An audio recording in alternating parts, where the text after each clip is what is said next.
going to do another one of our famous dinner recipes with you tonight, and I've got someone joining me with 2 more helping hands. Who are you? Mia. And we are going to cook our shrimp and corn chowder, and then what do you like so much that we're also cooking to go with it? Do you remember? Corn pie. Say it again. Say it again. Corn in a pie. Corn in a pie. Say cornbread. Cornbread. Ooh! All right, let's get to it. Okay, so to get this started, the first thing that we went ahead and did is we preheated our oven to 350, and that is for the cornbread because we'll be kind of working back and forth, so the timing is good on it. And then we are about to add some corn oil to our pot to get going on our shrimp and corn chowder. Obviously, you can use whatever oil you want. This is actually a recipe that I've converted to be pescatarian and dairy-free because it was just a regular recipe, and they actually cooked bacon and then used the bacon grease, like they drained everything except for 1 tablespoon. But of course we don't eat pork, so I just use corn oil since it's a corn chowder, and that works just as good as any other type of oil or fat. So, yep. Here we go. Okay, so we have the corn oil getting hot in the bottom of the pan. I've got it on a medium-high heat, closer to high to get it really going. And then I've got some Tony Chachere's Gulf shrimp over here. Shrimp have been running really low at our grocery store. I don't know about you. So it's really hard to find them peeled and deveined in a large size shrimp. So we're just going to use this. I'm going to take them out of the bag. I'm going to rinse them really good in a strainer and get them all cleaned up. And then we're going to add it to the pot. My sous chef is going to dump these into our strainer. Go ahead. All right, we've got our shrimp in there. You can see that the oil is nice and hot. You're going to go about 1 to 3 minutes, closer to 3. It just depends. If you're going to cook them barely done and then add it to a crock pot and take it to an event, you probably want to be a little bit closer to 1.5 minutes, 2 minutes, and that'll keep them from overcooking in your crock pot. If you're just going to cook on the stove and then serve for your family dinner, you're going to want to stop them at about 3 minutes, and you'll be able to see they're perfectly pink when they're cooked. Okay, so I have taken them out of the pan. I know that you can see that some of them still clearly have veins, and they're always going to miss them as they go through there. But that's okay because I'm going to chop these before they go into the chowder, and I'll be able to get most of that out. Some people that doesn't even bother, but I'm going to try to clean them up a bit before they go back into the chowder. 3 potatoes, but we really like potatoes, so we're going to do how many? 4. We're going to add an extra one. My helper here is going to wash them. And I'm going to cut them up, right? So she's going to wash them for me. I'll give them a quick dry, and I will cut them up. So she'll do them one at a time. And the heat is still on the pan. Once I get them cut up, and this is obviously something you can do at the very beginning if you really like to be down on your timing. We're a little bit organized, a little bit crazy in this kitchen. But the heat is on. It's about low, medium heat is what I turned it down to. When you take the shrimp out, you drain all of the liquid out of your pan. So there's nothing left in the bottom of that pot that you're working with. Then we will add the minced garlic to it next, and we'll start adding in our vegetables. All right, so we have our potatoes roughly chopped. Just lost one. Anyways, we are going to add our garlic to our pan and go on with our next steps on our shrimp and corn chowder. Once we get that to the simmering point where it simmers about 10 to 15 minutes with everything in there, that's when we will move over to our cornbread recipe because the oven is already preheated and ready for that. You did good washing the potatoes. Thank you. All right, so we are going to add a full teaspoon of garlic. Careful. Into our pan, and long story short, they broke our jar at the grocery store, so we have it in a Tupperware container, and we're going to let that cook about 1 to 2 minutes, stirring it around the base of the pan. Okay, so that was equivalent to 2 cloves of garlic, a teaspoon is. Now we're going to put in the potatoes, the carrots, and the celery, and then come back and show you the rest. Okay, so like I said earlier, this recipe calls for 3 potatoes diced up. We decided to use 4 because we really like potatoes. And then we have also added in 2 full carrots diced up and 2 celeries diced up. Alright, and we put that in, and we're going to let this cook until the potatoes soften. So we're going to go ahead and turn the heat back up to medium. I have started mixing the dry ingredients for my vegan, this is completely vegan cornbread recipe. Obviously you could make it non-vegan, and then you would use regular milk, and you would use regular butter, and also whatever I'm trying to tell you. Too much. Regular eggs. Sorry, my sous chef has gone behind the camera and is playing math learning games, and that volume was really loud. I didn't know I turned it all the way up. That's okay. That's all right. We're going to let that one slide. All right, so then I'm going to make a well into the middle of this and add my wet ingredients. For the dry ingredients, I have a 1/2 cup of cornmeal. I have 1.5 cups of flour. I'm looking at my recipe book over here, sorry. 2/3 cup of sugar is what it calls for. It's very sweet when you do that, and you can imagine how many calories go into that and carbs. So I did 1/3 and then 1/2 to see. This is the first time doing it that way, but to see if you can really tell a difference, right? And then you have 1 tablespoon of baking powder, 1/2 teaspoon of, what am I trying to read to you? Salt, and that is it for your dry ingredients. And then you whisk it really well.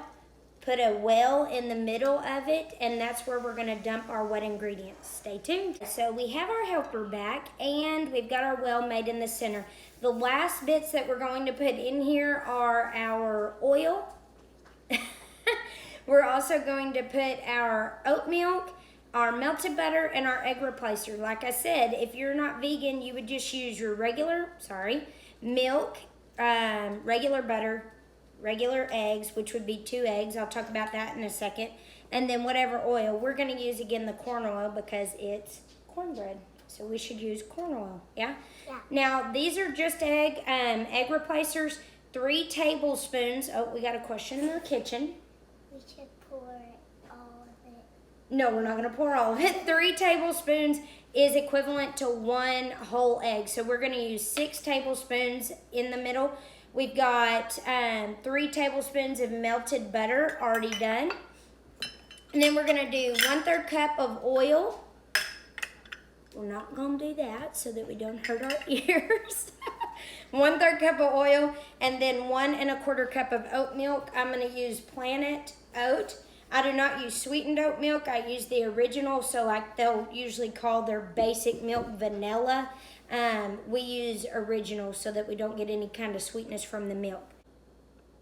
3, 4, 5. Doesn't have to be perfect. 6. All right, 6 eggs. 7. No. Okay, we've got it all mixed in there. Sorry about the mess. I'm a messy cook. And I'm going to go ahead. I've already greased my little dish here. It calls for an 8x8 pan, so if you're taking this to an event, you can obviously get the little throwaway ones. I'm going to use this one because I don't have a square 8x8, but this one will work just fine for a cornbread. We're ready to put it in the oven. If you have close up on your camera where you can zoom in and do that in slow-mo, you would see I almost just dumped this all the way out onto the floor. Again, the oven's at 350. It calls for you to bake it 30 to 35 minutes. Sorry about that. I've noticed that it depends on what kind of pan I use. If I use a smaller square pan, it cooks up really thick. I don't know if it's because it's got different egg replacer than what they use, but those are my favorite as far as an egg replacement in there. But it does get really thick, so it takes longer usually to get done. But when I finish it, I'll tell you how long exactly it took. All right, so you can see where the potatoes and the vegetables are at this point. I did turn them back down to get them more on a medium heat because they'll start to brown, which I like, and then they start to soften. So I let them brown up kind of, and then put them on a lower heat to soften. I also have my bag of frozen corn cooked up in just about a half a cup of water. You know, put it on medium-high heat, cover it with a lid, and go ahead and cook it. I will say this is the first time I've done it this way. I usually get the steamable bags from the frozen section, but again, my lovely grocery store did not have them, so I had to do it this way. Now we're going to add our seasonings, and they're going to cook about 1 to 2 minutes. You'll start to really smell them. I use sweet paprika. You can use just regular paprika if you have a hard time finding it.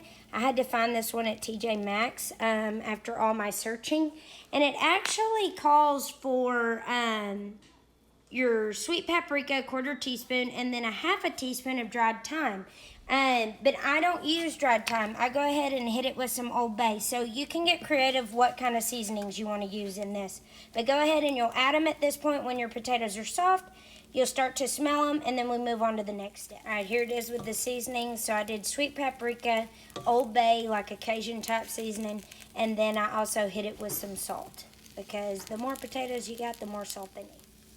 All right, so we've been going about 1 to 2 minutes with the seasonings. Now we're going to go ahead and add our stock. I use vegetable stock, 4 cups, so that's one of the box containers. If you are not vegan or vegetarian or pescatarian, then you would use chicken stock at this point. Like I said, you would have used the bacon at the beginning, and you would use regular milk products when we get to those steps. So it's just whatever you're doing for your recipe.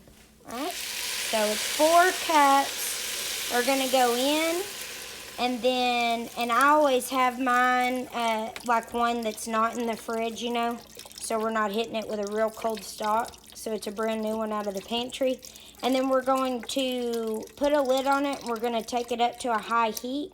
When it starts to boil, that is when we're going to take the lid off, and we're going to add our corn, and then we're going to start cooking it for about 10 to 15. All right, so we got it to a boil. We put our corn into the pot. We've reduced our heat back down to low. It'll take a minute for it to calm itself down. And we're going to let this go with the lid on, simmer for 10 to 15 minutes. I promise we're almost done. Then all we got to do is add our shrimp, and we will have our toppings prepped and ready. I'm also going to do a quick dessert with this Lily Bean gluten-free gooey blondie mix. So if you ever see these at TJ Maxx and stuff, pick them up. And they have vegan directions on the back. So I've got these shrimp cleaned up pretty good. I'm going to go ahead and add them back in. All I did was take any of the veins out that needed to be taken out still. I'm going to stir those in and add my cream. Okay, we're going to do a 1/4 cup of dairy-free cream. If you are not dairy-free, obviously you can use any type of heavy cream and go ahead and whisk it up. All right, so we turn back up the heat to medium.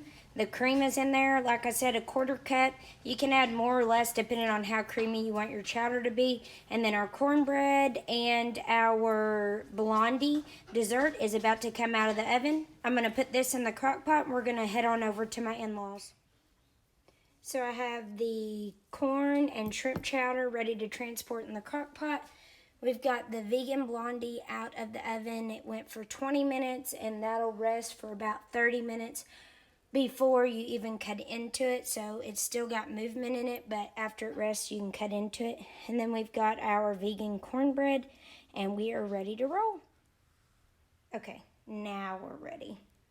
All right, so we are here, and we're going to taste it. Mia's going to taste the cornbread for y'all. So you can see the cornbread. She's got some butter on it, and I'm going to taste the shrimp and corn chowder. What that looks like. I'm doing a terrible job at showing you. You get the point. All right, taste the cornbread and tell them what you think.